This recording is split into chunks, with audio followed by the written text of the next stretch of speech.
is a 2000 cirrus. I'm going to be removing the throttle, and I'm going to be removing various parts. You see water freeze. I have a problem with antifreeze leaking. 2000 cirrus LXI V6. I'm obviously going to have to remove this. I'm going to remove the plenum so I can reach these pipes down here, which is where I think the problem leads to.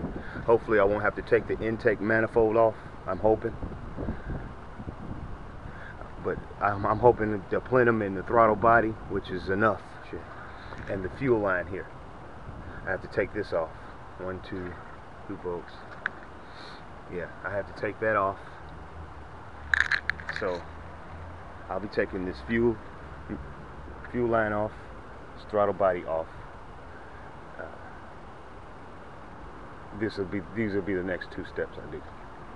So tune in next time. Thanks a lot, Raymond T. Gave me the guts to go ahead and try to do this, man. I appreciate your video on YouTube. I'm a trader handyman from Chicago, Illinois. Winter time. We got a break in the weather, so I'm gonna try to use it to my advantage. I'm just gonna take this stuff off, put it in separate boxes, videotape everything I do. That way, when I go to put it back, it's not as intimidating. This is from this distance. I think it'll be a lot better. What happened here with my reserve tank, this had fused. It fused together. And so I found this, I got this pin. This is a pin. I drilled a hole, put the pin on it, and then I took this hose that comes across, I put it in knots now, because I was doing some other tests, and I just wanted to isolate it from the coolant system. So this tube here, coming from the top of my pressure cap, the tube comes around. This is it, and then the other piece I just removed that was held in place by this 13mm bolt and connected to the air intake and the air filter. And this is the tube I slid this tube right over this straw, this pin cap, after drilling a hole. And of course I know it'd get a watertight seal with it at first. I just wanted to see if it would react, and it did. It did react a little with it. The only thing about this the reserve tank for the radiator antifreeze is, see this tube here? When it overflows, it just pours the fuck out, which I don't understand. I thought maybe I was missing a tube at the bottom, but I guess that's just how this Chrysler 2000 Chrysler Cirrus is. Sliding that back in place, because when I first got this car, this was fused. So that might have been the underlying problem, which caused maybe another pipe to corrode and burst, or the little leak that might have been in the pipe to get worse. So I'm focusing on the fact that I see antifreeze skeeted everywhere, and needless to say, I'm not using antifreeze to test this anymore, because water is a lot cheaper. So when I pour water through this pressure cap, this is the height of the pressure cap. It'll run down here.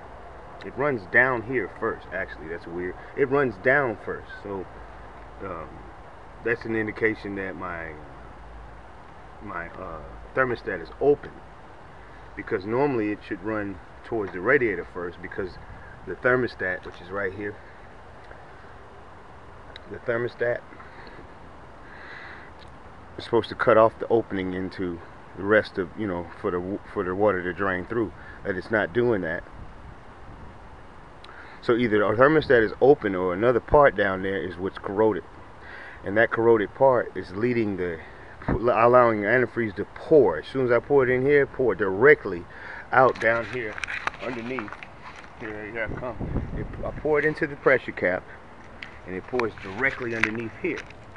And then I got closer, and I noticed that it's a pipe, the exhaust pipe, that connects directly to the catalytic converter.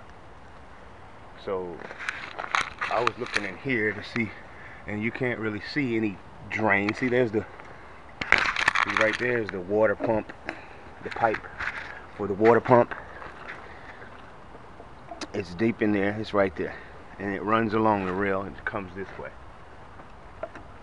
See, you can see pieces of it there. I'll use this as a pointer. I'm using this hose as a pointer. It's down there. It's right down there. Starts here, the water pump comes across, and it connects right to the same housing as the thermostat and this pipe here. So this will be my focus. However, to get to this, I'm going to need to, I removed the air intake part that was up here that had coolant running into it. Okay. Alright, Raymond T. Thanks a lot, bro.